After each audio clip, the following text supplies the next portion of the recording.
You came to me in that hour of need, when I was so lost, so lonely. You came to me, took my breath away, showed me the right way, the way to lead. You filled my heart with love, showed me the light above. Now all I want is to be with you. You are my one true love, taught me to never judge. Now all I want is to be with you. Ya Allah, I praise my breath, my life and my death are all for you. I praise my breath, my life and my death are all for you. None but you, only you. None but you, only you. Ya Allah. Every second I live, every penny I give is just for you. Every breath I breathe, every trace I leave is just for you. Every second I live, every penny I give is just for you. Every breath I breathe, every trace I leave is just for you.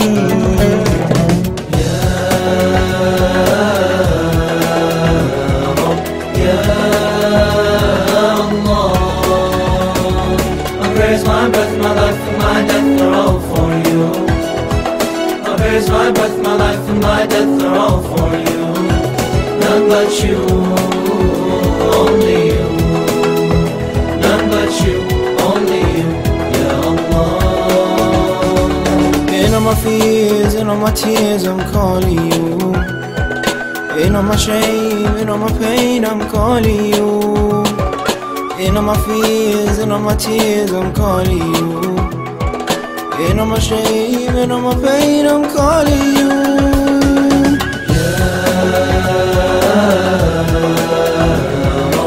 Ya Allah, I praise my breath, my life and my death are all for you. I praise my breath, my life and my death are all for you. None but you, only you. None but you, only you. Ya Allah. Through the night I pray and I'm seeking your way, and it's just for you. When you shed a tear, I know you're near, and it's just for you. Through the night I pray, I'm seeking your way, and it's just for you. When I shed a tear, I know you're near, and it's just for you.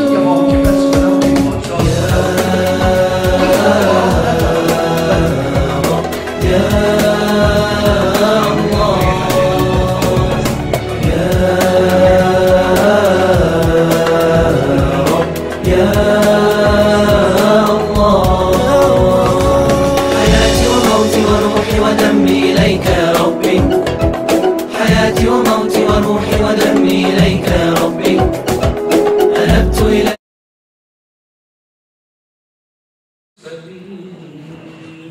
والحمد لله رب العالمين. ربنا تقبل منا إنك السميع العليم وتب علينا إنك أنت التواب الرحيم. اهدنا بهداية القرآن Exceptions such as have faith and do righteous deeds, and join together in a mutual teaching of truth, and of patience and constancy.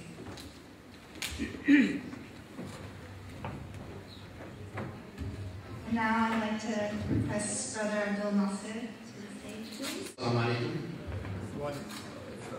الحمد لله نحمده ونستعينه ونستغفره ونعوذ بالله من شرور انفسنا ومن سيئات اعمالنا. من يهده الله فلا مضل له ومن يضلل فلا هادي له. والصلاه والسلام على رسول النبي الامي وعلى اله واصحابه ومن تبعهم باحسان الى يوم الدين. واما بعد. درنو محترمو کویندو ورونو ستاسو راتګ دې پروګرام ته چې د AAMO مسجد توحید او CAIR دغه پرانیسته شوې ده. تاسو ته ښه راغلاست وایم. د لوی او قدیر خدای نه غواړم چې موږ ته توفیق دې راکړي چې د وخت اهمیت لپاره ډېر زیات غور وکړو او مخصوصا هغه پروګرام چې موږ د تعیین و د اهمیت د وخت باران نیولې ده او متاسفانه موږ تقریبا 10 دقیقې ناوخته شروع کړ. خدای موږ ته د دې توفیق راکړي او بخښنه وکړي. برادرها و خواهرای خیلی گرامی،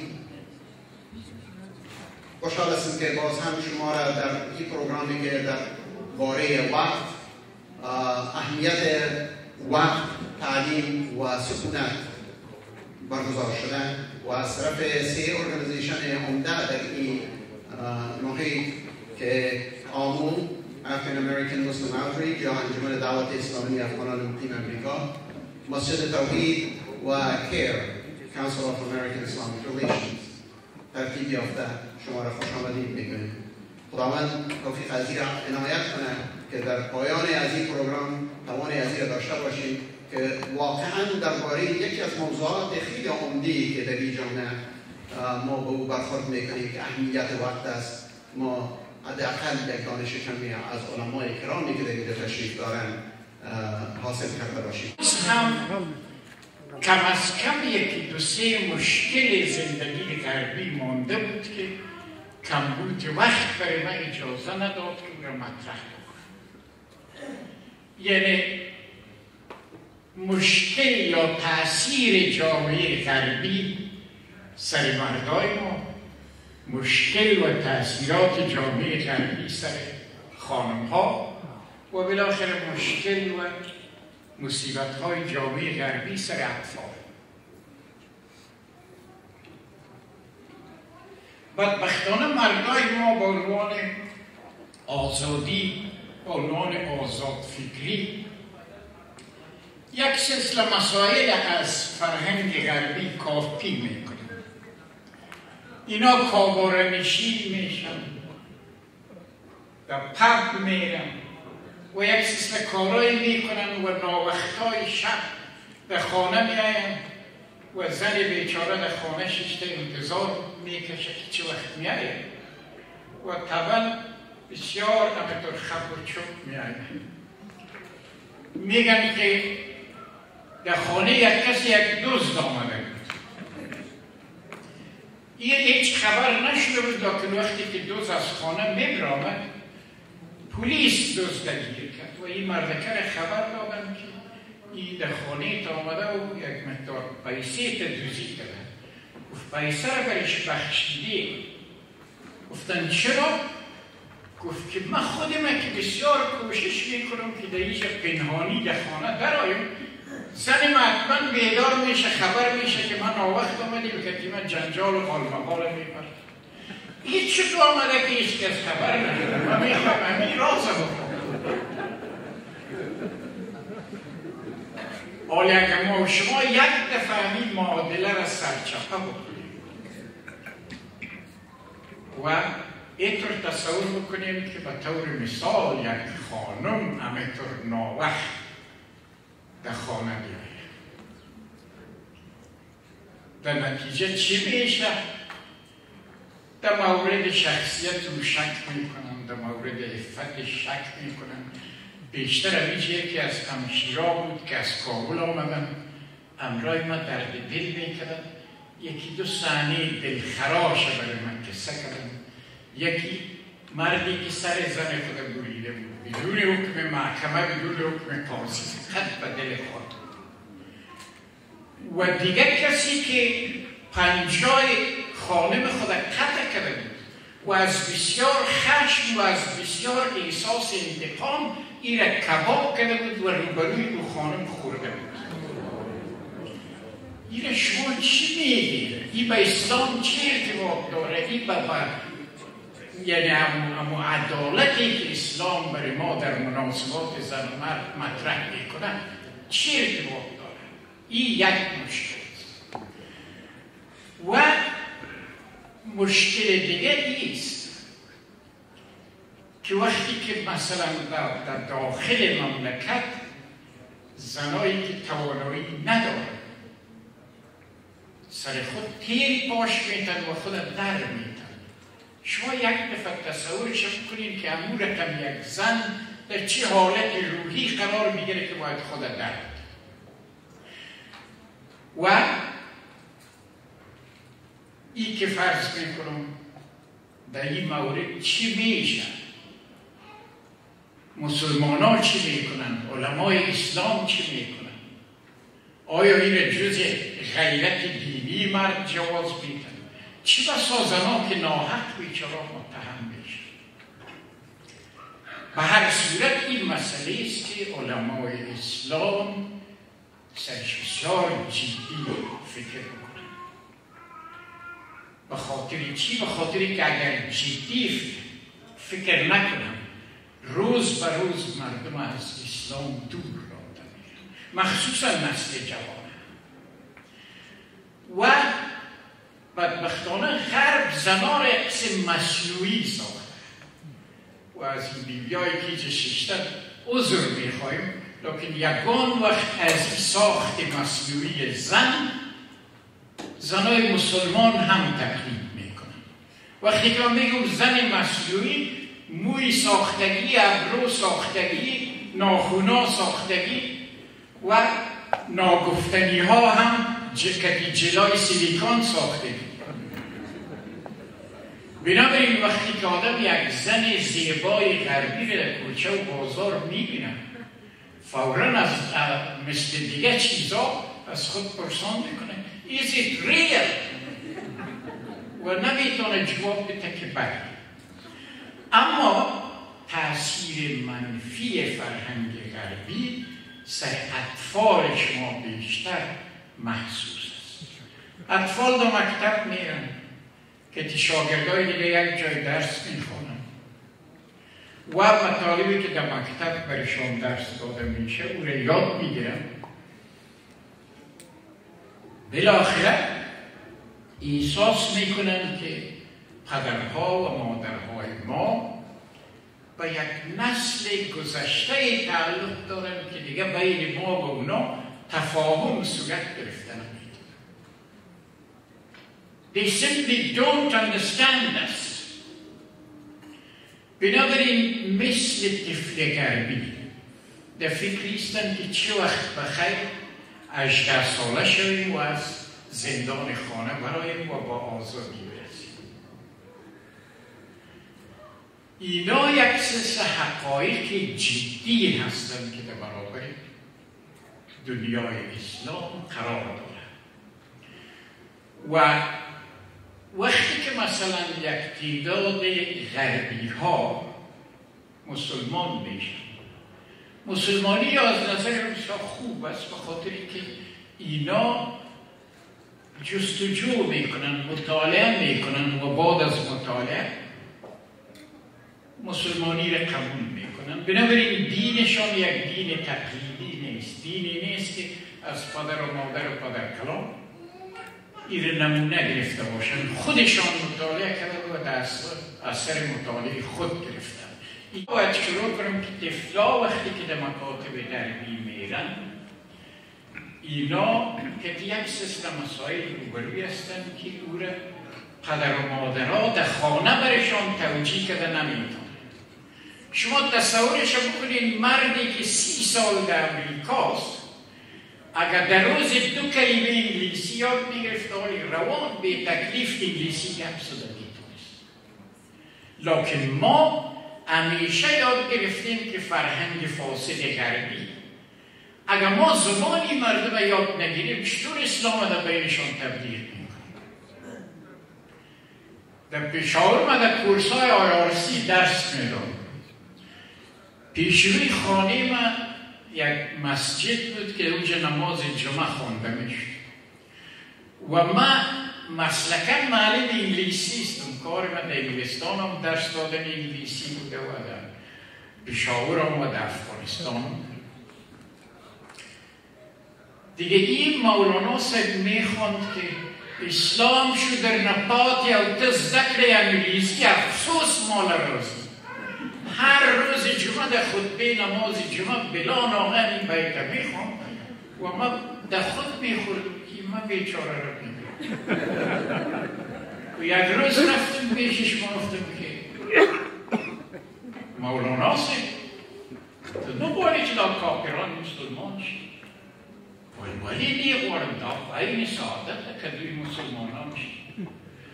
ما خود تو باید دوی در تبلیغ بکنی که دوی مسلمانان چی باید خود دوی جلو دی نرازی کنن ما علم دقیقه شبا چه نرازی کنن بکن شبا خبری کنن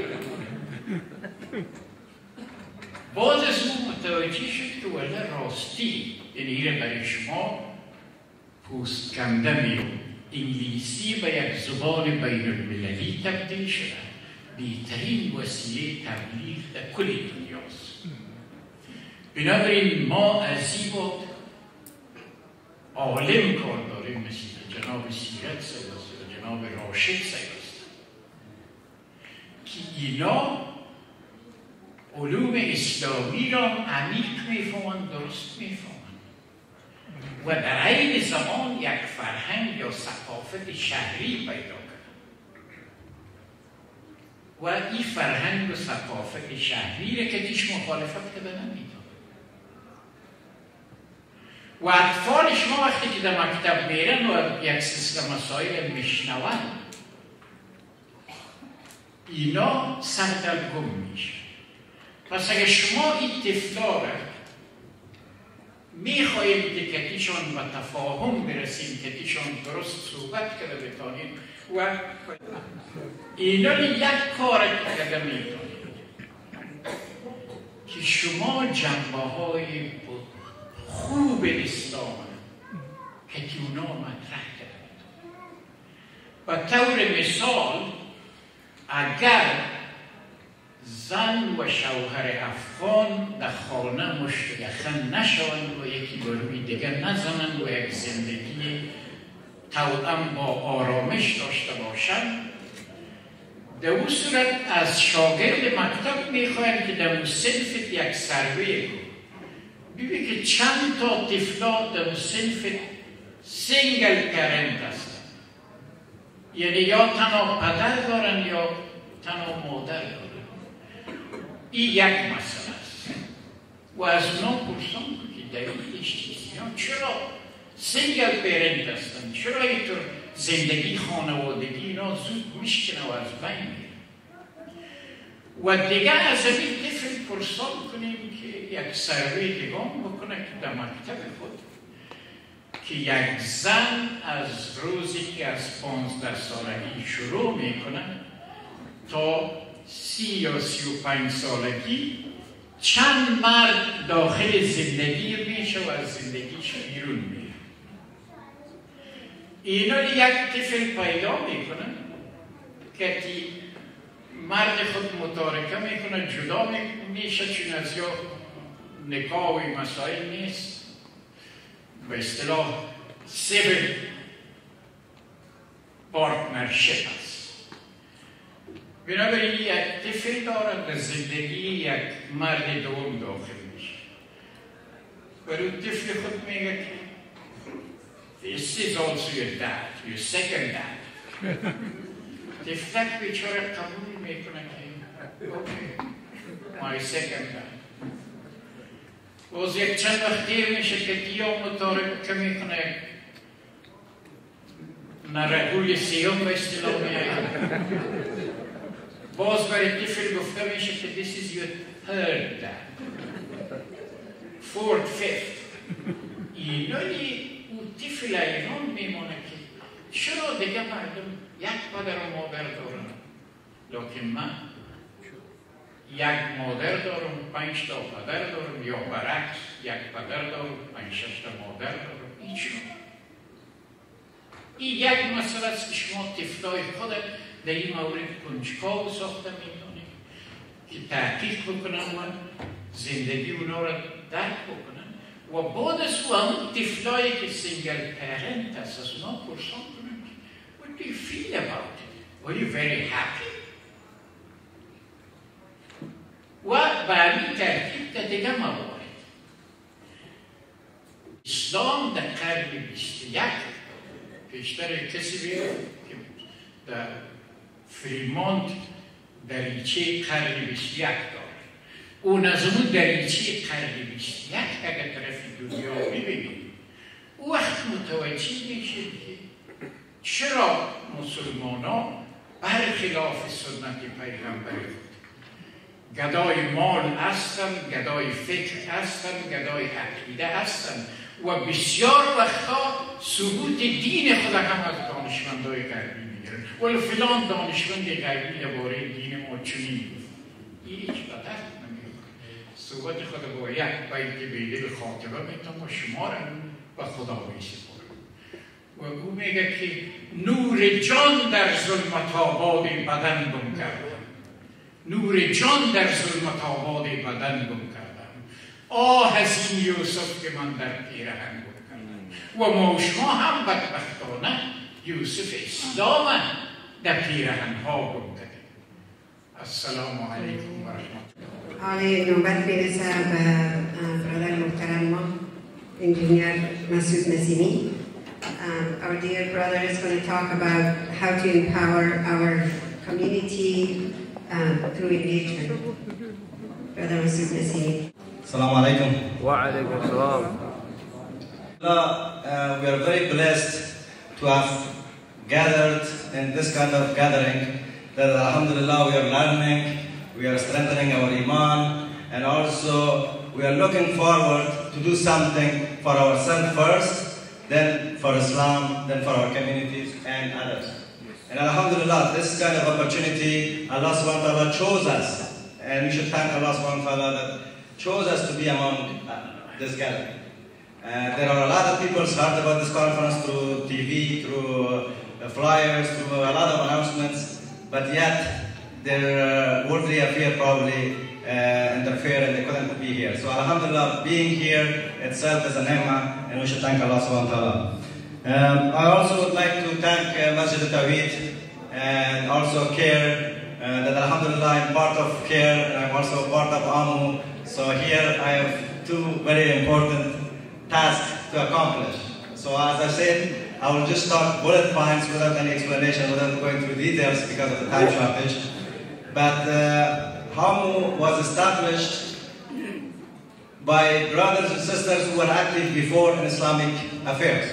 We picked on the brothers and sisters who were very active in other organizations. The Muslim organization that most of them were outside Afghan community. And alhamdulillah, the reason we picked these brothers and sisters, number one, we wanted to do something for our own community, for our Afghan youth. This was number one. Number two, we wanted to become a bridge between Afghans and the other Islamic institutions, because our children are not thinking the same way we think. Our children and our youths are not doing what we are doing. So it's very important to create environment and to empower them with education, with networking, and with knowledge to keep their identity. Because at the end of the day, Allah forbids, if our youths are lost, our Islam is lost in this country. Imagine not your child, not your grandchild, imagine 4 or 5 generations after you. Will he or she be a Muslim in this country, practicing Islam in this country? So we have a very, very major task, because we came to this country as a Muslim, alhamdulillah, and we are practicing and we are taking part in many different projects. But do our grandchildren, 5, 6 generations from now, are they going to do the same or not? This is very, very important. So AAMO is a specialized, we try to do just only one small task, but a very important task, which is taking care of the youths. Alhamdulillah, the masajid is doing to make a community. And I always tell the brothers and sisters who are active in any organization, I say, so your first place is masjid. If you are not a regular musalli, if you are not involved in your masjid, then you don't belong to Islamic organization, period. You have to be active in your masjid, and from masjid, inshallah, flourish and go and help others. And alhamdulillah, we just had Sister Muslima Formal. She's an Afghan. She's an Afghan that was born in this country. Alhamdulillah, now she's shaykha. You know, she's sheikh, basically. She has a credential that she went through 6 years of education at Al-Azhar University, and she's teaching thousands and thousands of youngsters in the Muslim community. And she's our Afghan. See, if we work on our youth, inshallah, we'll have 10, 50 of Muslim in our community. And how can we do that? It doesn't come by a chance. Sister Muslima was empowered by an organization called Muslim American Society. There was an organization, there was a system that sent her and invested in her to be that alim. So we need this kind of youths from our youths that inshallah be our leaders. So at the end of the day, everybody will benefit. Jazakallah khairan. Assalamu alaikum wa rahmatullahi wa barakatuh. چیز را قبل از 5 چیز غنیمت بشمار. 5 نعمتی است که برای تو داده شده، او را پیش از اینکه 5 حالت دیگه سر به او را غنیمت بشمار. اغتنم خمسا قبل خمسه. حیاتک قبل موتک. زندگی خود را پیش از مرگت. مرگ آمده نیست. و صحتک قبل سقمک. صحتت را، صحتمندی، صحت عجب نعمتی است که ما در کنفرانس دیگه گفتم که صحت الصحة تاج على رؤوس الأصحاء لا يراه الا المرضى. صحت یک تاجی است که به سر صحتمندان گذاشته شده و این را هیچ کس نمیبینه غیر مریض. تنها مریض میبینه که سر صحتمند یک تاج است. کسی دیگه خود صحتمند هم نمیبینه و با خاطر از اینکه هیچ همون نعمت این قدر نمیکنه همین صحت را. و صحتک قبل و فراغک قبل شغلک. وقت فارغت، وقتی که پیشت است، پیش از اینکه مصروف شوی، پیش از اینکه گرفتار شوی، قیمت از این وقت بفهم. و شبابک قبل حرمک. جوانی تا پیش از اینکه پیر شوی. شبابک قبل حرمک. جوانا خوب بیره به گوش خود بگیره. ما بارها گفتیم در اونجا متاسفانه رو وقت نیست. ما در شمال بسیار سر مطالب پیری و جوانی و گپ زدم. مگر جوان فعلا در حالتی است که وقت به ترتیبی صرف میکنه که قیمت از وقت نمیفهمه. قیمت از رو وقتی میفهمه که به سن ما برسه. وقتی که به سن ما رسید، بعد از او پشت سر خود که یک نظر به اندازه و ببینه که پشت سر شما برای چطور تیر شده، 100 مطلبی کاشکی پیشش می باشه که کاشکی ایره نمیکرد و میره میکرد، کاشکی اینطور نمیشد، کاشکی اونطور نمیشد، کاشکی ایره میکاندم، کاشکی اون کارم میکرد. متاسفانه از دستش رفتن. حالا ما نمیتونیم، ما فعلا به مرحله کاشکی ها زندگی میکنیم. او خلاص شده. جوان بفهمن که هنوز وقتش است، 1 دقیقه باید از پیششان ندارد. و رسول اسلام فرمودن که اخشا ما اخشا علی امتی کبر البطن و مداومت النوم و الکسل. گفته اما شدیدترین خوف ما از امت من رسول اسلام ایست که زیادترین ترس ما از امت من 3 چیز است. کبر البطن، شکم بزرگی مانایش از پرخوری است. پرخوری زیاد او بسیار عاطل میسازه انسان را، صحت را خراب میکنه. و مداومت نوم، شب و روز خواب دیر کردن. و کسل همی حالتی که ما پیرا داریم. شما این چیز را از ما تقلید نکنیم جوانا، کسل از ما یاد نگیریم. فعالیت را ما به شما ببینیم و متاسف ما را بانیم که تاسف بکنیم. شما وقتی که به حالت ما میرسید باید بگوییم که الحمدلله که ما از این وقتی که برای ما میسر بود استفاده خوب کردیم. در غیر از او شما هم با اون کاشکی ها میرین و بسیار و او وقت میفهمین که چه نعمت هایی بوده که از دست شما رفتن. خب به هر صورت بازم این همین وقتی بود که زود گذشت و من نتانستم که از این استفاده درست بکنم. و صلی الله و سلم و بارک علی عبده و رسوله سیدنا محمد و علی آله و اصحابه اجمعین. و السلام علیکم و رحمت الله و برکاته. خداوند به همه شما توفیق بده که این نوع شجره طیبه را در دلهای خود غرس بکنین و ثمر از او که نعمت دنیا و نعمت آخرت است به او نائل شوین. خداوند به همه ما این نصیب بفرماید. السلام علیکم و رحمت الله و برکاته.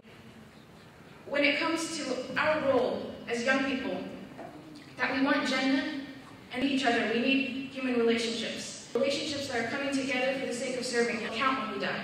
انجمن دعوت اسلامی افغانان در امریکا یک انجمن است که دارای یک بورد مرکزی است و تمام چپترها یا فصلهایی که در هر نقاط امریکا می باشند خودشان دارای یک استقلال داخلی می باشند که رئیس از اون بوردهای از اون مستقیما عضو بورد مرکزی آمو شناخته میشه. درنو محترم و پایین ورونو ستاسو راتګ د پروګرام ته چې د آمو مسجد توحید او کیر دخوا پرانیسته شد. آفرینش با وسعت آن در میاره. آیا نمی‌بینی که خدا را همه موجوداتی که در آسمان ها و زمینند ستایش میکنند و نیز پرندگان با بالهای گشاده هر کدام به شیوه خود نحوه تسبیح و ستایش او را می‌دانند و خدا با آنچه میکنند داناست. Muslim. A good citizen is a good Muslim, especially when we have a good intention that we are serving Allah subhanahu wa ta'ala. So, from an Islamic perspective, I just want to say a quick story. You know, one time, I was one of those rebellious people, right? Why should we serve America? America goes and kills our people and so on and so forth. I was the guy who always said negative stuff about America. One of my teachers, Dr. Hisham Abdullah told me the following.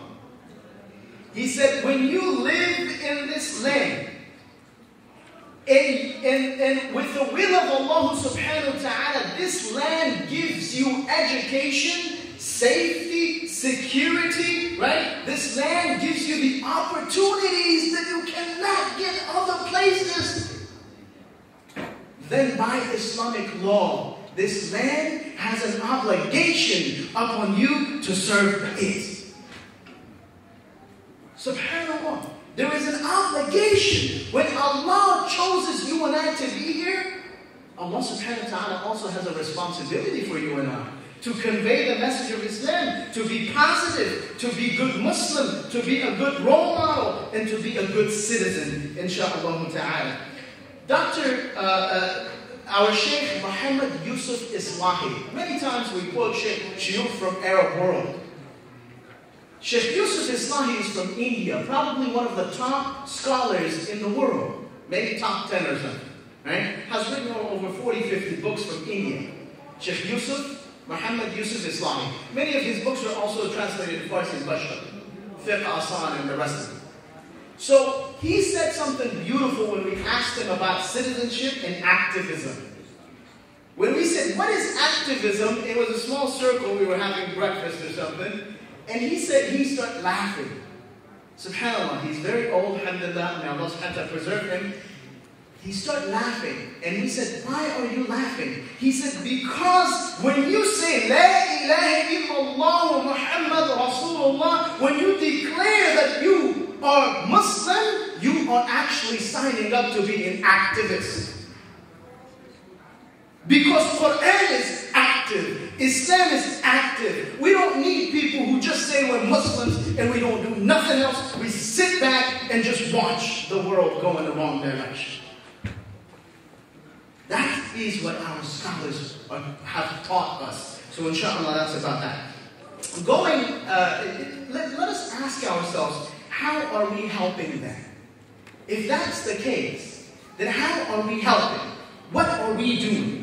Are you involved in your local masjid? You know, Masjid Tawheed or MCC or ICSD or whatever it is. Are you involved? Am I involved? Are we involved? Ask ourselves that question. Number two, are you involved with other organizations? Muslim American Society, for example, right? Are you involved? Are you gaining from the Tarbiyah program? Do you know about, ICNA? Do you know about ISNA? Do you know about all these other organizations? All of them are there to serve you and I. So what are we doing? Again, how are we involved? And if we're not involved, right? If one of us, inshallah, sitting here saying, I'm not really involved in this, I don't know what mass is, right? Then the question is, why not? What are you waiting for? Day of judgment?